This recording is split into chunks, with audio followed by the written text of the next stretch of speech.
Mesdames, Messieurs, bonjour. Ici Émigré TV qui est diffusé depuis Bilbao, Pays Basque. Vous êtes bienvenus à Panorama avec la production de diverses communications. Je suis Eliezer Jiménez Julio à Genève, Suisse. Nous remercions Amaya pour le soutien technique dans les études centrales à Bilbao. Bienvenue à Panorama dans notre émission en français. Notre programme d'aujourd'hui, les étudiants en lutte et solidarité pour la Palestine. Aujourd'hui, nous avons invité deux étudiants, Jérémy et Amira, étudiants de l'Université de Genève Unimail, ici en Suisse, qui nous donneront leur impression et comment les étudiants universitaires analysent le génocide à Gaza, en Palestine et aussi au Liban, au moment d'Israël avec le soutien des États-Unis. Nous parlerons aussi de leur lutte et de la solidarité que les étudiants de différentes parties du monde, en Europe, mais aussi en Suisse et à Genève, développent en faveur de la cause palestinienne. Bienvenue à Panorama aujourd'hui depuis Genève et Suisse. Bonjour, alors je m'appelle Amira, je suis étudiante à l'Université de Genève en psychologie. Du coup, moi je fais partie de la coordination étudiante pour la Palestine à l'Université de Genève. Voilà. Du coup, nous on est là aujourd'hui pour un sit-in pour la Palestine. Notre coordination étudiante pour la Palestine, elle soutient la Palestine, elle condamne le génocide qui a lieu à Gaza actuellement. Elle condamne la destruction des écoles, des infrastructures à Gaza. Et voilà, donc nous on est là pour lutter pacifiquement pour la Palestine en tant qu'étudiants, en solidarité aussi avec les étudiants en Palestine qui n'ont plus de système éducatif en raison des bombardements qu'Israël a fait du coup à Gaza. Du coup, nous, on a commencé en mai 2024. On a commencé à occuper le bâtiment d'Unimail, donc juste tout le hall, durant une semaine. Et c'était un petit peu en réponse à ce qu'on voyait dans les autres universités dans le monde. On sait que du coup aux États-Unis, il y a eu des occupations par les étudiants, des campus qui se sont faits pour soutenir la Palestine et demander de mettre fin au génocide. Et nous, on a commencé à voir ça en Europe, petit à petit, en France par exemple. Ensuite, c'est venu en Suisse, dans le canton de Vaud, à Lausanne. Ils ont fait une occupation et nous, on a donc du coup décidé de suivre un petit peu le mouvement d'occupation à Lausanne et on a occupé le hall d'Unimail. Pour nous, c'est très important parce que l'Université de Genève est une des plus grandes universités au monde. Elle est très bien réputée. Malheureusement, suite au génocide qui a été commis à Gaza, il n'y a pas eu de réaction de la part de l'Université de Genève. Contrairement à lorsqu'il y a eu la guerre Russie-Ukraine, l'Université de Genève a directement réagi en réponse, en condamnant ce que la Russie a fait aux étudiants ukrainiens, en mettant en place des mesures d'accueil des réfugiés ukrainiens. Elle a rompu ses liens avec les universités russes. Pourtant, lorsque ça s'est passé en Palestine, à Gaza, ça n'a pas été le cas. L'université est restée silencieuse. C'est pour ça qu'on a décidé d'occuper le hall d'Unimail, pour que l'université entende nos demandes, qu'elle se positionne fermement sur ce qui se passe à Gaza en parlant du génocide qui est perpétré par Israël sur la Palestine et à Gaza. On demande aussi une condamnation des bombardements, de la destruction des écoles, de toutes les écoles et les universités à Gaza. Et pour nous, en tant qu'étudiants, ça nous touche parce que justement, on a des étudiants en Palestine aujourd'hui qui n'ont plus d'école, qui n'ont pas de rentrée scolaire parce que toutes les écoles ont été détruites. Et pour nous, ça nous touche personnellement. En tant qu'étudiants, on a la chance de pouvoir étudier, d'aller en cours. Et ce n'est pas le cas, en fait, pour les Palestiniens à Gaza. Et l'université, pour nous, elle doit se positionner. Elle doit cesser ses liens avec deux universités israéliennes qui participent au génocide et à l'état d'apartheid.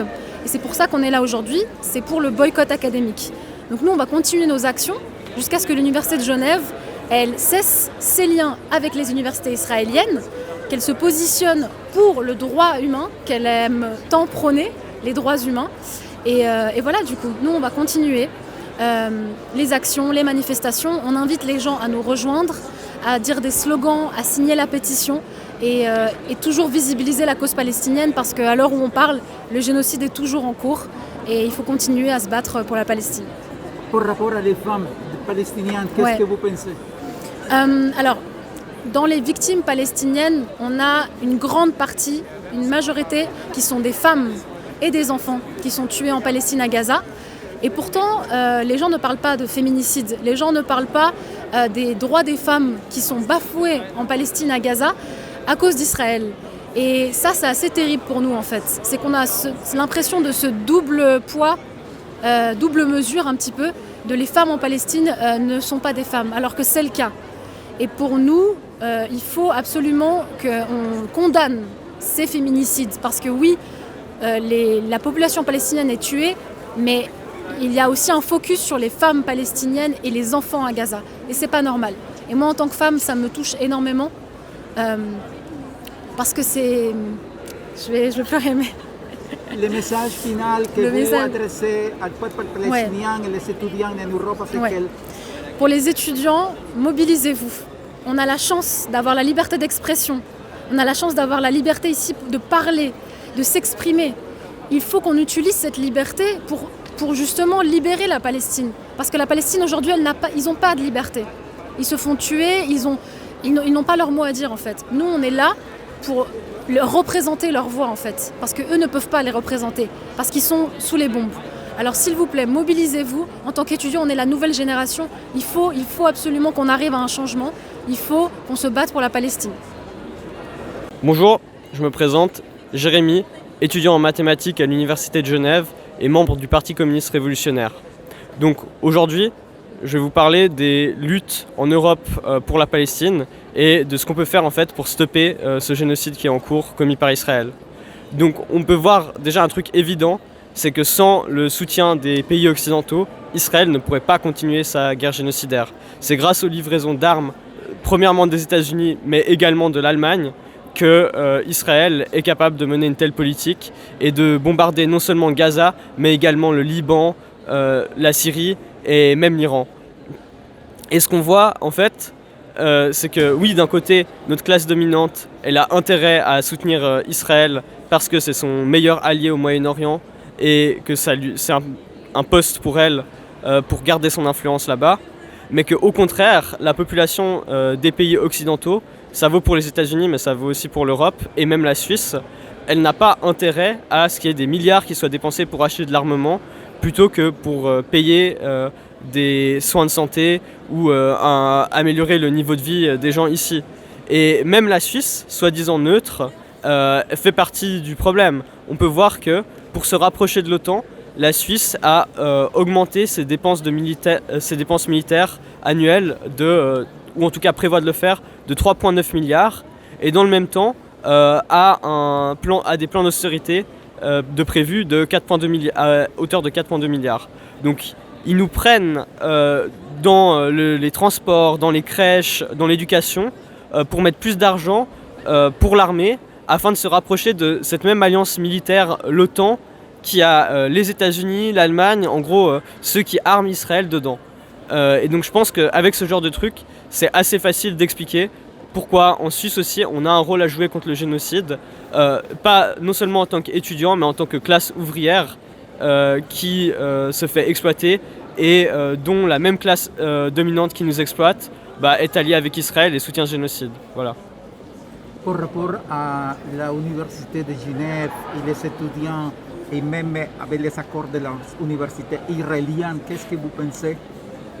Bien, il y a eu un rapport le semestre dernier qui a été fait par d'autres étudiants membres du comité étudiant pour la Palestine, non, de la coordination étudiante pour la Palestine, CEP. Et en fait, ce qu'ils ont vu, c'est qu'il y a relativement peu de collaboration entre l'Université de Genève et les universités israéliennes, mais que c'est inscrit dans les statuts de l'université que c'est des rapports privilégiés. Et donc en fait c'est quelque chose d'assez symbolique. Donc je comprends qu'il y a des étudiants qui accordent une grande importance à ça, mais je pense qu'il faut voir la chose de manière un peu plus large, parce que la complicité de l'université de Genève avec le génocide, c'est pas juste ses rapports avec d'autres universités en Israël, mais c'est surtout qu'en fait ils ont participé à tout le battage médiatique anti-palestinien, pro-Israël. Il y a énormément en fait, de soi-disant experts de la situation en Palestine qui ont été appelés dans les médias suisses, qui sont en fait directement des profs d'université, de droit international ou de droit ou de trucs ou d'économie, qui en fait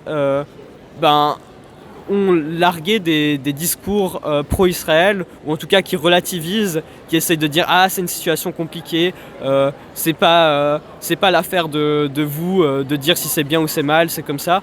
Ils ont essayé d'un peu enfumer les gens, et ça montre vraiment le pire rôle que peut avoir l'université. Donc pas d'aider, d'amener de la clarté, mais au contraire d'aider à tromper les gens et à faire passer la version des faits qui défend les intérêts de la classe dominante. Et du coup, en ça, ouais, l'université de Genève, elle est aussi complice que les autres universités en Suisse. Les étudiants se mobilisent toujours ici en Suisse, ont continué à faire de grandes manifestations dans la rue. Et pour l'avenir, qu'est-ce que vous pensez qu'ils vont continuer à faire?